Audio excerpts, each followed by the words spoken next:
So I really just wanted to ask you, if you could name me just one of Muhammad's faults, or like how is he violent?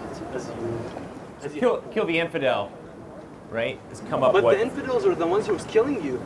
So why wouldn't you? Not in every case. Yes, it is. It is. Because then, yes, go ahead. All right, there are 3 statements that Muhammad makes in the Quran about violence. Go ahead. First one is, live at peace with all people. Cool. Second one is, defend yourself. Okay, self-defense. Third one is, kill the infidel. And that is why Muslims have a very difficult time with the Quran, choosing which one of these teachings of Muhammad am I going to live out. And most of my Muslim friends choose the first one, live at peace with all people. Other Muslim friends, though, say, no, wait a second, self-defense is appropriate. And then obviously there's a branch of some Muslims that say, no, we're going to kill.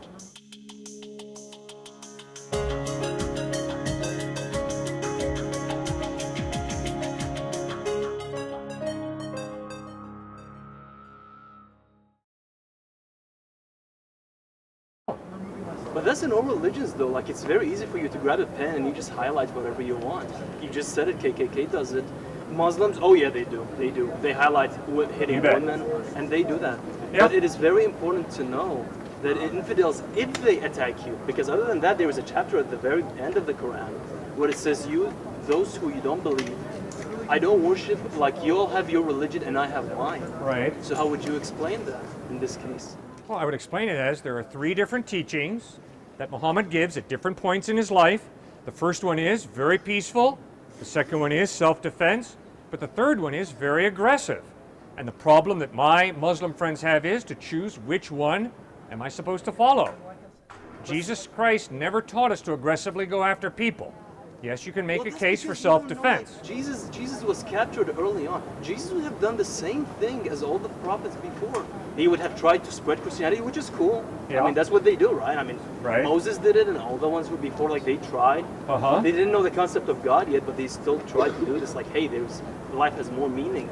Right. But he just didn't have the opportunity. So we don't know like how it would have indulged, like how he dealt with these situations. But yet again, like this is a very big misconception. I mean, I'm Muslim, I've been here since 2009. Yeah. And I disagree with a lot of people on some occasions. But that doesn't mean, I mean, this country's taking care of me. I eat here, I study here. Good. It's wonderful. And this is how the rationale of a good Muslim is supposed to be. Now, if you see someone who's in conflict, man, they need more education probably. They need somebody to come, like, dude, here's a chapter. It is what?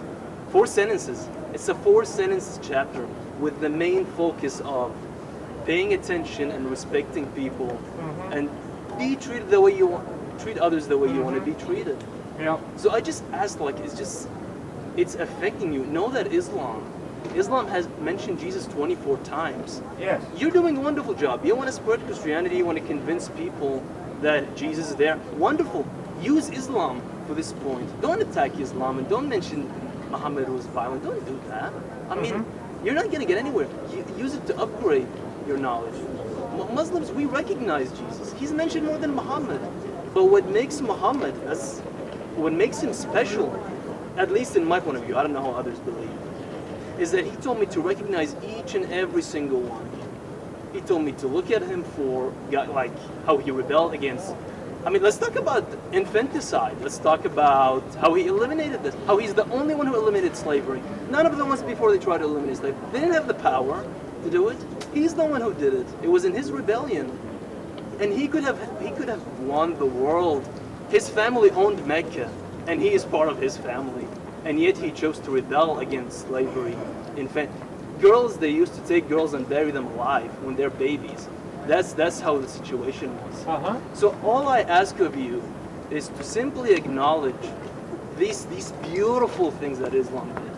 And in the process, you never know, you'd end up saving lives. Because you keep going, this American stereotypes going, we're gonna keep on getting killed and oppressed and all that. It's kind of a message, but, and again, you still didn't tell me the rebellious violence. I did not buy it, because I know the Quran, and this chapter I memorized it, and here I am telling you I'm a Muslim. Good. And you know that when you read the Hadith, and when you study the life of Muhammad, when he went back from Medina back to Mecca. Hadith is controversial. We You don't know go, what happened. Come we on, sir. don't, Let's well, not we act don't, like you don't know what happened. Oh yeah, but we don't go by the Hadith. A Muslim goes by the Quran. This is the legitimate book. Hadith can be nice. Hadith sometimes can. I mean, no music and no that. Oh, come on, please. I'm not gonna go by this. Okay. But my book comes from God, not Muhammad. Muhammad is cool and all, but I don't know. And remember, a lot of people, they were dissenters. They came after him and they messed up the whole Hadith thing. So there are the ones in the Middle East. We know our authors, the one who delivered the Hadith. We Right. recognize, oh, this is a legitimate guy. He asked us to love people, Yeah. to respect people. But then you go to the other one and like, oh no, don't listen to music. It's evil. Don't listen to. Come on, like anybody You're can, bad. you know. Well, So- I appreciate you and I respect you totally, all right? But let's be honest. Yes. Repeatedly in the Quran, we read, Uh-huh. Jesus is not God. True. Okay. He's a man. Uh-huh. Repeatedly in the Gospels, Jesus claims to be God. Okay. So we have a contradiction. So now we got to figure out, are we going to trust a guy who was born over 500 years after Christ, Muhammad, to be our primary source of information about Jesus? But- Or are we going to trust the eyewitnesses who saw Christ, heard him, to be our primary But source of then, information? in the Old Testament, which is much older than Jesus Christ himself, Yeah. Muhammad is mentioned in name, which makes Muhammad, he doesn't really need that much recognition since he has already been mentioned. Now, of course, you're not going to look at the... You're not going to. Where is he mentioned in the Old Testament? It needs to be read in the Hebrew, that's why. Because when you translate a name, Yeah, I had to learn Hebrew in seminary. When you Where in the Old Testament is Muhammad talked about? unfortunately out of nowhere, but if you Google it right now, if you say, is Muhammad mentioned, it will tell you yes. Pull it out right now. Well, that's now, wrong. here's what Whoever happened. wrote that on the internet is wrong. Muhammad is never mentioned. Sir, Muhammad wasn't born until 570 AD. The Old Testament was written BC.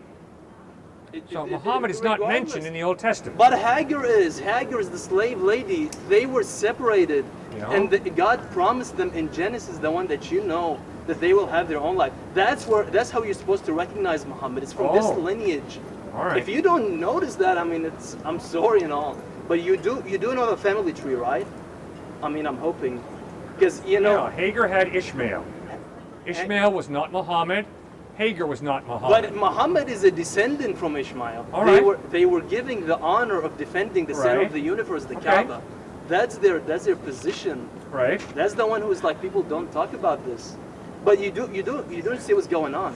But Hagar was taken to Saudi. I mean, it was called something else back in the day, and they built the Kaaba that is standing right now. We do the pilgrimage to it. It was built by a cooperation of Abraham and Ishmael.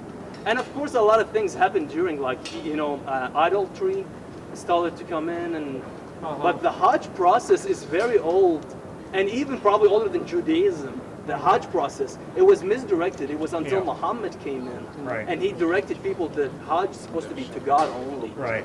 So this is the importance of Muhammad. Yeah, of course. I mean, Hagar was kind of thrown out after Yeah. a couple of sentences, and then the focus became on Sarah, Jacob. Yeah. I mean, that's what happened. Right. But this Christian people, like, they don't know this. I found like most of them don't. So They don't recognize this. I'll just take two. I mean, so for me personally, how he got his prophecy, right? He was suicidal at the time, and he was trying to throw himself off a mountain a bunch of times, right? And Namus had to come and save him, and that's how he got his prophecy. I have no idea where you get this from. Okay. But let me tell you, Yeah, he wasn't. Oxford. He didn't go. Yeah. Because he was suicidal. Right. He actually goes to the cave to like some sort of like meditate. Okay. And yes, do you know Right, why? yeah. Do you know why he meditates? Do you know why? You tell him, please. I will tell you. Please. It's because his people, they were burying young girls. Right. And he belongs to the same guys, and he's looking. He's like, no, something's wrong. Good. Now my That's second why. question. This one hits home for me. I'm really going to enjoy just your approach to it because it'll help me. Absolutely. You brought up Please, terrorism. please. You brought up terrorism. Uh-huh. And I'm totally with you. I think it is absolutely horrible how my Muslim friends back home in Connecticut who I've talked to, the misrepresentation there is terrible. It is so hateful, and it's the furthest thing from love and truth, right? Okay, yes. But when you look at, so when CNN a couple years ago ran the story of the woman who was mentally handicapped, right, and had mental illness, I hope you remember this, burned a Quran. Okay. And there were thousands of men who beat her to death and then threw her off the top of a building. What is, help me there, how does this understanding of the burning of a Quran, why does that increase violence? And is it just a misinterpretation and so many people get it wrong? I will help you. Yeah. And in one word, it's people. Okay. It's not religion, it's people. Just like the KKK, I mean, don't get me started on lynching and everything, right? I mean, that's... Well, yeah, I'm going to push back. And trust me, if it's within their reach, they would still do it. If it's within, if they're not encompassed very well within the law, or at least that's what I think. I don't know, God knows what the upcoming days are holding. But it's people. Religion is innocent. Religion is beautiful. When you read the Quran, it's beautiful. It's perfect. It's perfection. Okay. So I think that's wrong. Here's why. Okay. So you're gonna pick on religion just in general. Okay. The KKK is very small. If we're gonna talk about an Orthodox faith, right? We'll take Orthodox Christianity, Orthodox Muslim faith. Okay. I'm going to say the majority of Islamic faith over there in the Middle East that I've seen prone to violence. You're going to compare that to the Christianity, the Orthodox Christianity that you see today, the majority of it. You're going to say it's just as peaceful? Help me there, because I'm missing that. It's just people. It's people. That's all I can tell you. So religion has nothing to do, there's no connection with what motivates them, what drives them? See, religion has everything for you. If you open the book right now in Quran, you read it from one part to the other part, all over it, you would be convinced. And that's how it's supposed to be. Now, it just happened that these people are not convinced. And remember something, ISIS, they're having a major play in this. They Major misinterpretation. I'm with you. They are misinterpreted, but they know how to find weakness in human beings. And that's why you see these giant numbers. Europe is scary right now. I mean, most of those you're talking about are actually Europeans. I talked to this will help. I talked to an imam. I had him to our, he works for the UN. He's very, very high up. And he was honest enough to say to me, I don't know if you would go this far. He was honest enough to say to me that he has to take large portions of the Quran and say, what's true for me is true for me, and what's true for you is true for you. So it's a very liberal approach because he sees the violence in the Quran and the Hadith, but I guess you don't see it. No, there are violence, but it's because of people. But name me one part of violence that you see in the book. That's what I'm requesting of you. Yeah, people, they're being brainwashed. That is happening, man. Right. Everybody sees that. But name the part in the Quran that says that. That's what I want from you. Can you do it? Can you pull out anything that you can? Pull something from Muhammad's history? Yeah, definitely. So I have looked up a lot of those passages. I'll bring you tomorrow, verse by verse, if you'll come back. Right? I can't quote the Quran. Every day this week. Every day this week we'll be here. I would love to have like as many people, because again, you didn't answer me. Yeah. Know that you didn't Kill the answer Infidel me. is said upwards of 10 times. So we'll go back and we'll argue that tomorrow. Okay. And then but then when you bring the Infidels, hold on. Back to his point, right? If you look at Muhammad's life, later on in his life he becomes violent, right? In terms of when he doesn't see the mass conversions going on that he wants to see, he turns violent, right?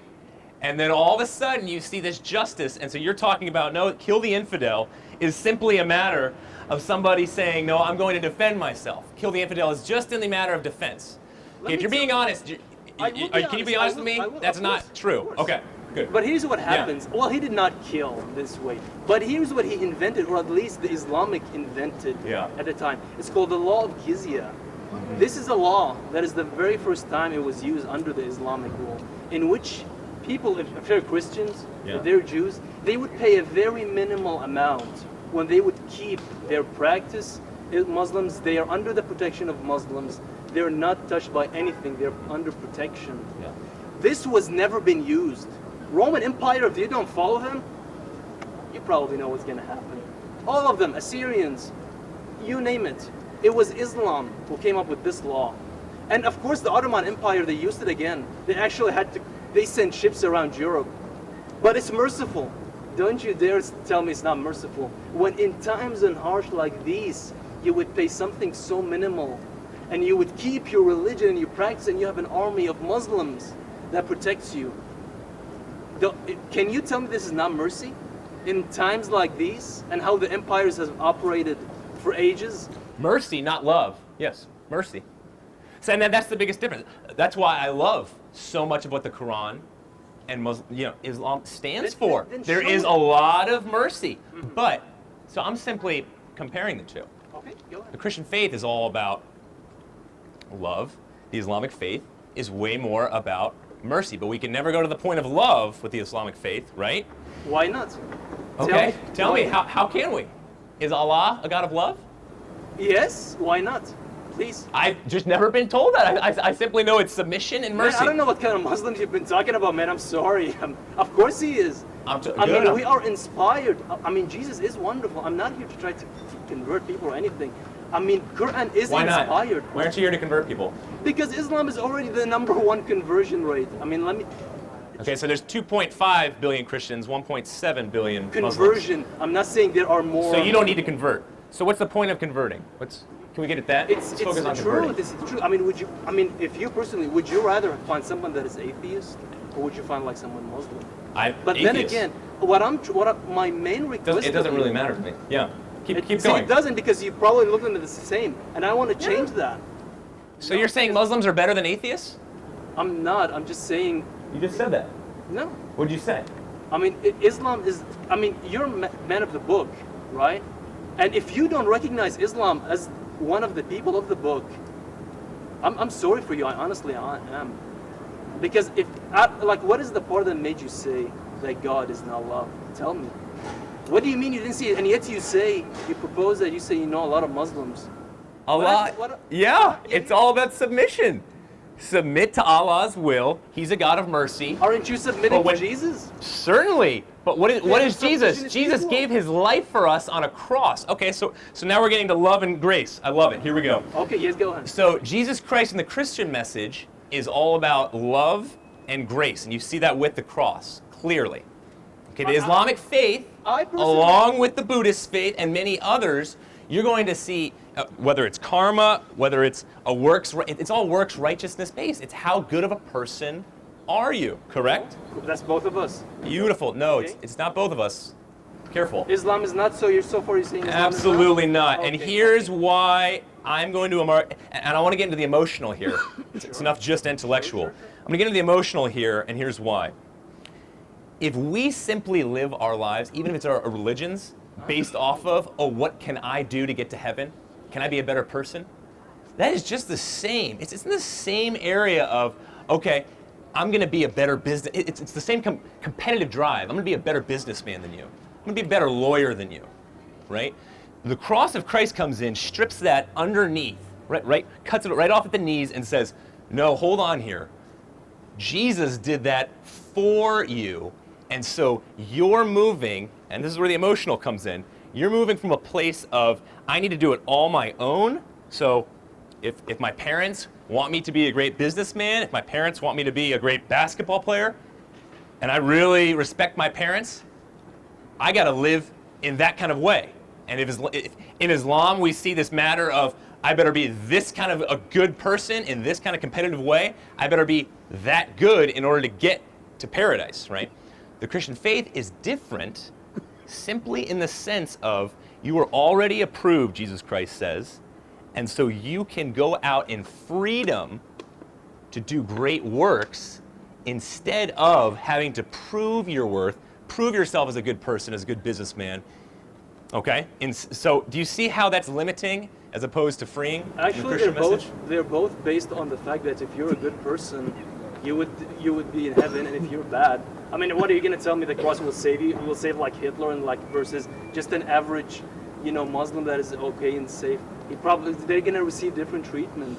And let me tell you, in Islam, and Jesus, by the way, we don't say he's crucified. It says he seemed, which kind of seems to go with what you say. I mean, when you say Jesus crucified, but then he wakes up, it's kind of the same thing as it seemed to them that he was crucified, but he wasn't.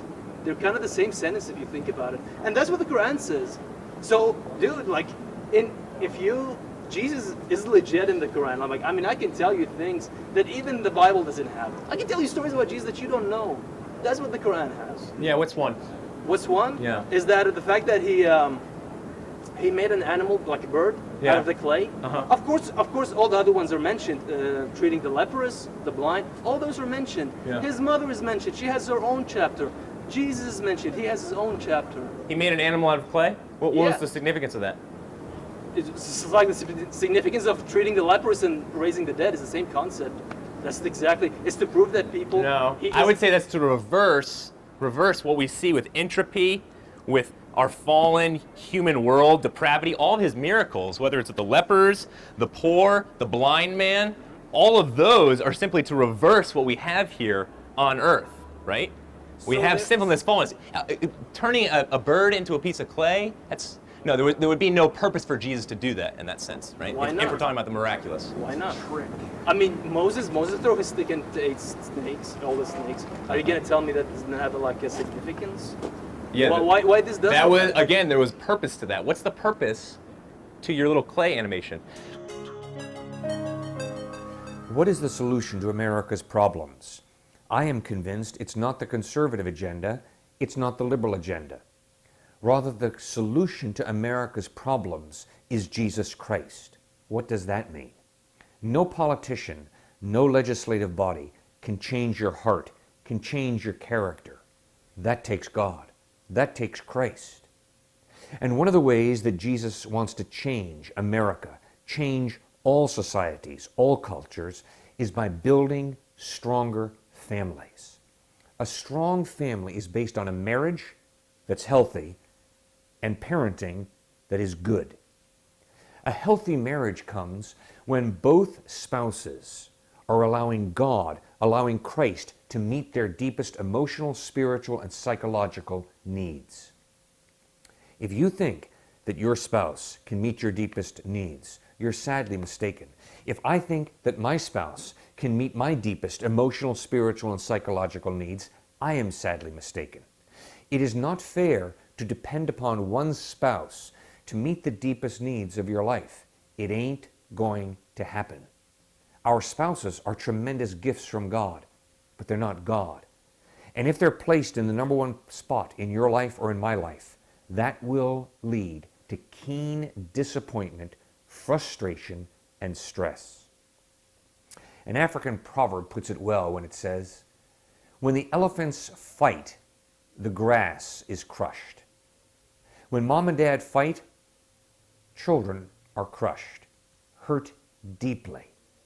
That should cause us to pause before fighting and to figure out how we can bring about compromise, peace, how we can allow love to flow instead of animosity.